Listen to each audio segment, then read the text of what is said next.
बड़ी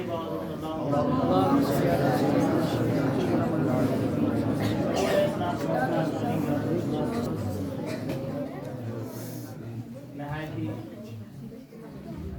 सबर की बात है कि आज हम सब बहुत दिनों के बाद एक ऐसी महफिल में इकट्ठा हुए हैं जिसमें असातिज़े-ए-किराम भी हैं, तलबा भी हैं, और एक ऐसे मौके पर जिसको उर्दू में यौम हुकूक अक़लियत कहा जाता है और हिंदी में अल्पसंख्यक दिवस और इंग्लिश में इसे कहा जाता है नेशनल माइनॉरिटीज वॉइसेस डे।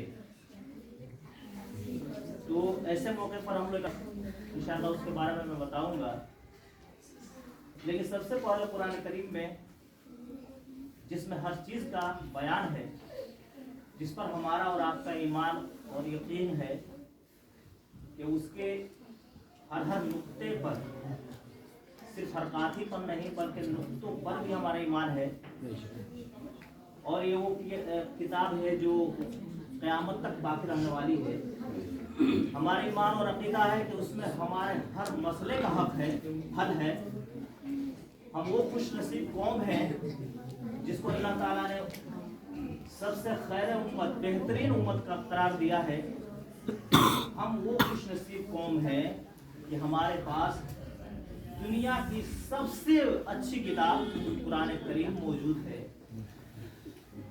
और ये वो कुरान है जिसकी हिफाजत की किसी दूसरे ने नहीं बल्कि खुद रब कदीर ने जिम्मेदारी ली है। और इसीलिए हम कहते हैं कि है कौले मोहम्मद कौले खुदा, फरमान न बदला जाएगा, बदलेगा ज़माना अल्लाह मगर कुरान न बदला जाएगा। कुरान में अल्लाह तबारक व तआला ने कौमों के उरूज़ जवाल, उभरने उदय होने और उनका पस्त होने का जिक्र किया है जगह जगह पर। लेकिन आखिर में कुरान में सबको उभारते हुए इस उम्मत मोहम्मदिया को उभारते हुए फरमाया मा युग़य्यिरुल्लाहु बिक़ौमिन हत्ता युग़य्यिरू मा बिअन्फुसिहिम, कि अल्लाह तबारक व तआला उस कौम की हालत नहीं बदलता। उसका तर्जुमा है अल्लाह ताला उस कौम की हालत नहीं बदलता जिस कौम को अपनी हालत बदलने की फिक्र न हो। और इसी को एक शायर ने उसका तर्जुमा किया है खुदा ने आज तक उस कौम की हालत नहीं बदली, खुदा ने आज तक उस कौम की हालत नहीं बदली जिसे खुद फिक्र ना हो अपनी हालत बदलने की, जिसे अपनी हालत बदलने की फिक्र ना हो उस कौम की हालत नहीं बदलती। तो अपनी हालत बदलने के लिए कुछ करना पड़ता है। मिसाल के तौर पर अगर हम ये सोचें कि यहाँ बैठे रहे, अल्लाह ताला ने सबकी तकदीर में खाना लिखा है, तो खाना उड़ करके हमारे मुंह के पास नहीं आएगा। हम अपने रूम में सोच रहे हैं, वो बैठ कर अपने घरों में बैठे हों और सिर्फ सोच करके कि अल्लाह तबारक व तआला ने जिक्र मुक़द्दर में लिखा है कि हासिल करना इल्म मिल जाएगा। अगर हम इल्म हासिल ना करें और अपने घरों में बैठे रहें तो सोच कर ना आलिम बन सकते हैं, न डॉक्टर बन सकते हैं, न इंजीनियर बन सकते हैं। कोई भी तरक्की वाले मंजिल पर हम नहीं पहुंच सकते जब तक कि खुद उसमें मेहनत हम ना करें। तो जहां मुक़द्दर में लिखा कि ये चीज मिलेगी वो मेहनत के बाद है, मेहनत करने के बाद ही वो चीजें मिलती हैं। और दुआओं से भी तकदीरें टल जाया करती हैं। अल्लाह के नेक बंदों और वलियों की दुआओं से भी और नेक मोमिन सालिहीन की दुआओं से भी तकदीरें बदल दी जाती हैं। तो इस मौके पर जो हम लोग इकट्ठा हुए हैं वो हमारी कौम की बेदारी के लिए पूरी दुनिया की कौमों ने फरियादी आंसू बहाते हुए और कुछ लोगों ने खुलूस के साथ उसकी फिक्र करते हुए एक दिन था, वो था 18 दिसंबर सन 1992 अक़वाम मुत्तहिदा जिसे उर्दू में कहते हैं संयुक्त राष्ट्र जो है उसने एक प्रोग्राम किया, इसका नाम रखा अल्पसंख्यक दिवस। और उसको यौम हुकूक अक़लियत इसको इस नाम से उसको मौसूम किया गया। इसमें इस बात पर तशवीश की गई कि जो लोग पिछड़ गए हैं उनके लिए कुछ दुनिया में होने चाहिए। तो ऐसी सूरत में जब नेशनल तौर पर जब पूरे दुनिया के तौर पर यह काम किया गया, अक़वाम मुत्तहिदा के तौर पर, तो हमारे नेशनल ने, हमारे राष्ट्र ने उसी दिन यानी 18 दिसंबर 1992 के तहत प्रोग्राम बनाना शुरू किया और हमारे हिंदुस्तान में भी उसके लिए एक आयोग बना, राष्ट्रीय अल्पसंख्यक आयोग ये बना और इसके तहत हमारे हुकूक के तहफ़्फ़ुज़ के लिए प्रोग्राम करने का हुक्म दिया गया और गवर्नमेंटों ने ये इरादा किया कि उनके लिए ऐसे अल्पसंख्यकों के लिए ऐसे प्रोग्राम किए जाएं जिससे उनको हुकूक की पामाली ना हो। तो आइए हम जानने की कोशिश करते हैं कि अल्पसंख्यक दिवस है क्या है। ये संस्कृत का लफ्ज़ है अल्पसंख्यक। अल्प के माने होता है थोड़े के, संख्यक के माने होता है संख्या के, आप जानते हैं। तो अल्पसंख्यक का मतलब ये होता है कि जो कौम तादाद में कम हो उसको अल्पसंख्यक कहते हैं और जो ज्यादा उसको बहुसंख्यक कहते हैं। तो हम लोग उसको उर्दू में अक़लियत कहते हैं और ज्यादा तादाद वाली कौमों को अक्सरियत कहते हैं। तो अल्पसंख्यक किसे कहा जाता है और या अक़लियत किसे कहा जाता है, उसकी तारीफ यह है कि ऐसी कौम जो ऐसी नस्ल हो जो जात के एतबार से, भाषा के एतबार से या मजहब के एतबार से ऐसे रियासत में रह रही हो जो रियासत नेशनल के कब्जे में हो, राष्ट्रीय रियासत यानी सूबे में रह रही हो, उसे अल्पसंख्यक कहा जाता है। तो अल्पसंख्यक में वो कौमें आ सकती हैं जहां पर कम तादाद में है, मजहब के एतबार से और भाषा के एतबार से इसकी बुनियादी हैसियत रखी गई है। तो यहाँ पर जो कि बहुसंख्यक में हिंदू धर्म के लोग ज्यादा रहते हैं, जहाँ हम और आप रहते हैं, यहाँ इसलिए हम लोग अल्पसंख्यक कहे जाते हैं, अक़लियत में है। लेकिन एक स्टेट है कश्मीर, वहाँ मुसलमानों की तादाद ज्यादा है, वहाँ पर हिंदू धर्म के लोग और दूसरे धर्म के लोग कम रहते हैं। तो वहाँ पर मुसलमान अक्सरियत में है और हिंदू धर्म के लोग अक़लियत में है, वहाँ अल्पसंख्यक वो लोग हैं। तो अल्पसंख्यक में आने वाले कौन से लोग हैं हमारे हिंदुस्तान में? मजमूई तौर पर अगर देखा जाए तो अल्पसंख्यक में मुस्लिम है सबसे बड़ी कौम के रूप में, उसके बाद जो है ईसाई हैं, वो सिख हैं और इसी तरह बौद्ध धर्म के लोग 5 ही पढ़े थे, लेकिन उसके बाद जैन को भी जोड़ दिया गया, जैन धर्म। तो ये लोग हैं, इनके बारे में ये हुआ कि इनकी तरक्की के लिए जो तालीमी मामले में पिछड़ गए हों या विकास में पिछड़ गए हों, आर्थिक मामले में माली हालात उनकी खराब हो, तो ऐसी सूरत में इसके लिए अलग से जो है कुछ छूट दी गई और लोगों को उभारने के लिए कि आपको क्या क्या छूट दी गई है, आप अल्पसंख्यक में है तो, अक़लियत में है तो, उसके लिए गवर्नमेंट ने, जो भी गवर्नमेंट हो, वो एक दिन मुतय्यन किया जिसके जरिए लोगों को ये बताया जाए कि आपको हुक्म क्या है और क्या क्या प्रोग्राम चल रहे हैं आपकी तरक्की के लिए। तो हमारे लिए जो हम अल्पसंख्यक हैं, हमारे लिए जो तरक्की के प्रोग्राम चलते रहते हैं मौका दर मौका, अगर उसको हम नहीं जानेंगे, बहुत सारे लोग ऐसे हैं मुस्लिम में कि उनको पता ही नहीं है कि हमारे लिए क्या क्या प्रोग्राम चल रहा है। एक तो जो भी आई है गवर्नमेंट ने, सरकारें आई है, वो पूरे हुकूक देती नहीं है, और दूसरा रोना यह है कि मुस्लिमों को पता ही नहीं है या अल्पसंख्यकों को पता ही नहीं है कि हमारे हुकूक है क्या और क्या क्या हमारे लिए प्रोग्राम गवर्नमेंट के जरिए चलाए जा रहे हैं। तो इसकी बेदारी के लिए ये अल्पसंख्यक अधिकार दिवस जो रखा गया है वो इसलिए ताकि हम जाने कि हमारे क्या क्या हमारे गवर्नमेंट वो प्रोग्राम चला रही है। जहाँ तक हमको पता है कि फिलहाल जो यूपी गवर्नमेंट है वो चला रही है छात्रवृत्ति योजना उन बच्चों के लिए जो 10 से पहले हैं, मैट्रिक से पहले जो बच्चे हैं उनके लिए छात्रवृत्ति योजना, वजीफा का प्रोग्राम, और जो 10 के बाद है उनके लिए अलग अलग संख्यकों के लिए, फिर जो है जो तलबा है अल्पसंख्यक या अक़लियत के उनके लिए कर्ज देने का, ऋण का भी प्रोग्राम है, वो अपने तालीमी मामले को आगे बढ़ा सकते हैं और भी बहुत सारी चीजें मुसलमानों के लिए और दूसरे लोगों के लिए।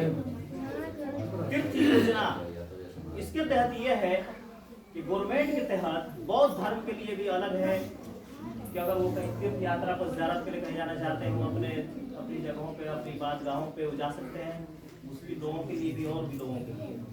इसी तरह औरतों के लिए उनकी ताकत को बढ़ाने के लिए, उनके तहफ़्फ़ुज़ के लिए इस तरह से तरह तरह के प्रोग्राम चल रहे हैं। हमारे आईन में 25, 26, 27 आर्टिकल जो है उसके तहत ये हुकूम दिए गए हैं कि मुसलमान हिंदुस्तान में जो खुशी से रह रहे हैं, जिन्होंने पाकिस्तान को नकार दिया, जो बांग्लादेश नहीं गए और अपने पसंद से हिंदुस्तान में रह गए, उनके लिए जो है बहुत सारी रियायतें दी गई और उनके लिए हमारे संविधान में, कानून में भी बहुत सारी छूट और रियायतें हैं, जिसमें काबिल जिक्र है आर्टिकल 30, जिसके तहत यह है संख्या मुस्लिम हो या और भी लोग सबको लेना है, अपने पसंद से अपने इदारे खोल सकते हैं, मदरसे खोल सकते हैं, दीनी तालीम पूरी आज़ादी है अपने एतबार से। उसमें दूसरे लोग जैसे बेसिक शिक्षा अधिकारी हैं, दूसरे लोग उस पर दखल अंदाजी नहीं कर सकते। ये हम लोगों का हक दिया गया है, क्योंकि आप लोग इसलिए बताया जा रहा है कि आप भी आगे चलकर इमाम बनने वाले हैं। आप लोग के जरिए इदारे कायम होंगे और आप भी एक दिन कौम के रहनुमा बन के निकलेंगे और इस तसव्वुर के साथ यहाँ से उठेंगे कि हम लोग एक न एक दिन एक इदारे नहीं बल्कि एक आदमी 10-10 इदारे कायम करेंगे। तो इंशाअल्लाह इस दीन का काम इंशाअल्लाह न रुका है न कभी रुकेगा। इसलिए ये जब तक सूरज चांद रहेगा, जब तक ये सितारे रहेंगे, हमारा मजहब बाकी है और हमेशा बाकी रहेगा।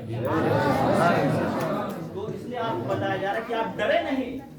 ये धमकियां दी जाती है, गवर्नमेंट आपको डराती है कि आपको ये है, वो है, ऐसा है, वैसा है। कुछ नहीं, आपके आइन को बदलने के लिए पूरे जो है असेंबली को बुलानी पड़ेगी। जो माइनॉरिटीज को जो है जो हक दिया गया है आप लोगों को, उसके लिए कोई गवर्नमेंट कुछ नहीं बिगाड़ सकती है। हाँ, तरह तरह के शोषे कोशिश करके आपको छोड़ करके आपको परेशान कर सकती है। आप मदरसा खोलना चाहें, आप दीनी काम करना चाहें, बिल्कुल आप आजाद हैं, उसकी कोई परवाह न करें। जब भी मदरसों पर और हमारे इदारों पर जब भी मुसीबतों की घटाएं छाई है, तो फिर मदरसे के लोग जब एक्टिव हुए हैं, जब इस कौम में बेदारी आई है, तो दुश्मनों के दांत हम लोग खट्टे करके दिखाए हैं। हाई कोर्ट हो या सुप्रीम कोर्ट हो, हमारे मजहब की सच्चाई का डंका हर जगह बजता रहा है और बजता रहेगा इंशाअल्लाह। तो आप बिल्कुल मायूस ना हो। हाँ, एक और बात है कि आपको बदनाम करने के लिए, मदरसों को बदनाम करने के लिए बहुत सारे लोग जो है अपनी नियतों को जो खराब रखते हैं, जिनके समासत जिसके अंदर घुसी हुई है, पत्रकारों को भेज रहे हैं। जगह जगह पत्रकारों को वो आते हैं और आकर ऐसी आपसे बातें पूछेंगे कि आप अगर नहीं बता पाएंगे तो पूरी दुनिया में दिखाते हैं, देखिए यहाँ पढ़ाई नहीं हो रही है।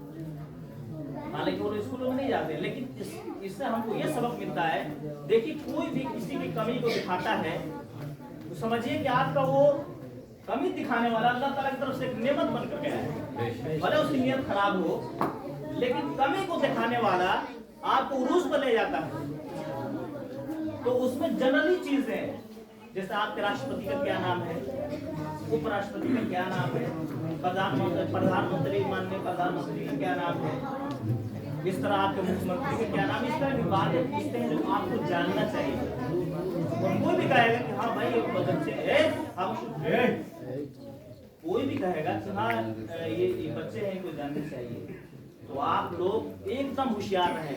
हमारे असातिज़े कराम ने इस माहौल का भागते हुए आप तक एक रुका पहुंचाया है, आपके असातिज़े कराम के पास, और आप उनको नोट करके जो जनरली चीजें, बेसिक चीजें हैं, उसको आप याद करें।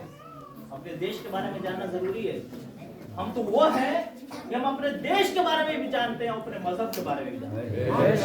वो है जो आम लोगों की तरह नहीं है। और विद्यालयों में सिर्फ संस्कृत, हिंदी, इंग्लिश की पढ़ाई होती है। हमारे यहाँ फारसी, अरबी के साथ संस्कृत, हिंदी और सारी चीजों की पढ़ाई होती है। अगर आप डॉक्टर बनकर निकलते हैं तो उन तमाम डॉक्टरों से अलग होंगे जो डॉक्टर सिर्फ इंग्लिश जानते हैं, हिंदी जानते हैं। आप मार्केट में ऐसे डॉक्टर बनिए कि ये साबित कर दीजिए कि सिर्फ दुनियावी वसाइल पर हम भरोसा करने वाले नहीं है। दवा दुनिया के एक वसीला है, उसमें हम कुरान की आयत पढ़ करके तुम्हें दे देंगे तो हमारे ईमान और अकीदा के अल्लाह ताला शिफा अता फरमाते हैं। अगर आप डॉक्टर बनते हैं, हाफिज बन करके, आलिम बन करके, तो डॉक्टरों से बेहतर होंगे नहीं? आप इंजीनियर बनते हैं तो क्या उन तमाम इंजीनियर से बेहतर होंगे कि नहीं जो मार्केट में है? आप डीएम बनते हैं, तमाम अधिकारियों से बेहतर होंगे नहीं? बहुत सारे हमारे यहाँ आप देखे होंगे, बहुत सारे अधिकारी नहीं आते, डीएम वगैरह कभी आपके मदरसे में नहीं आते। क्यों? उनको उर्दू का पता ही नहीं है। और ये उर्दू का माध्यम है। संस्कृत स्कूल में कोई जाएगा तो पहले उस संस्कृत को जानना पड़ेगा। इंग्लिश मीडियम में जाएगा तो पहले उस सीबीएसई और बोर्ड की तमाम जानकारी होनी पड़ी, तब ना जांच करेगा। तो सबसे बड़ी खूबी यह है कि हमारे मदरसे में जो नेशनली तौर पर दूसरा भाषा है, दूसरी जबान है, वो है उर्दू।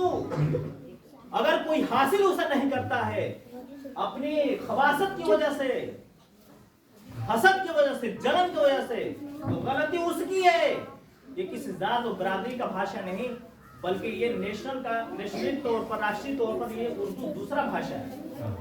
तो कोई अधिकारी आता है, वो नहीं जानता है, उर्दू में पेश करते हैं, पढ़ो, पढ़ कर जांच करो, वो मजबूर हो जाता है पूछने पर, ये किसका नाम लिखा है, जरा बताइए, ये किसका नाम लिखा है, ये किसका नाम लिखा है। तो कुछ तो धमसा ना वो कि हम नहीं जानते हैं। इसलिए कुरान ने कह दिया है, हल यस्तविल लज़ीना यअलमून वल्लज़ीना ला यअलमून। क्या जानने वाले और न जानने वाले बराबर हो सकते हैं? नहीं बराबर हो सकते। कुरान ने जब कहा है तो उसके दिल में आया कि हम नहीं जानने वाले हैं, और चला है जानने वालों से पूछने, तो होगा ना। तो इसलिए आप हजरात, आपसे गुजारिश है कि मदरसे में आप पढ़ रहे हैं, उर्दू को मजबूत करिए। बहुत अफसोस की बात है कि हम देखते हैं उर्दू की कापियों को, आपकी राइटिंग वगैरह भी बहुत सारे तलबा हैं, उनकी न राइटिंग दुरुस्त है, न उनकी लिखावट दुरुस्त है। ऐसा नहीं है दुनिया में कुछ सीखने से नहीं आता है, कोशिश करने से ना आ जाए। दुनिया का कोई ऐसा मसला है ही नहीं है जो हल न हो सकता हो। आप अपनी राइटिंग को सही करिए उर्दू की, आप जो है लिखना सीखिए, इमला बोलना, एक दूसरे से बुलवा कर लिखना, इस भाषा को मजबूत करिए। इसलिए कि यही आपका माध्यम, यही जरिया है तालीम हासिल करने के। दीनी तालीम आप हासिल करना चाहते हैं तो उर्दू में आपको अच्छी जानकारी होनी चाहिए, तब आप फारसी पढ़ पाएंगे। संस्कृत पढ़ना चाहते हैं, हिंदी की जानकारी जरूरी है। दुनिया में आप सफर करना चाहते हैं, इस्लामी बातों को फैलाना चाहते हैं, नबी पाक सल्लल्लाहु अलैहि वसल्लम के पैगाम को, कुरान के पैगाम को दुनिया में फैलाना चाहते हैं, तो आपके लिए इंग्लिश भाषा का सीखना जरूरी है। इसलिए कि इंटरनेशनल भाषा है ये, इसका सीखना जरूरी है। तो आप तमाम से गुजारिश है कि ऐसे मौके पर हमको एक सबक लेना चाहिए कि हम आगे बढ़ेंगे और इंशाल्लाह आगे बढ़ते जाएंगे, पीछे पलट कर हमें नहीं देखना है। इसलिए अल्लामा इकबाल ने कौम के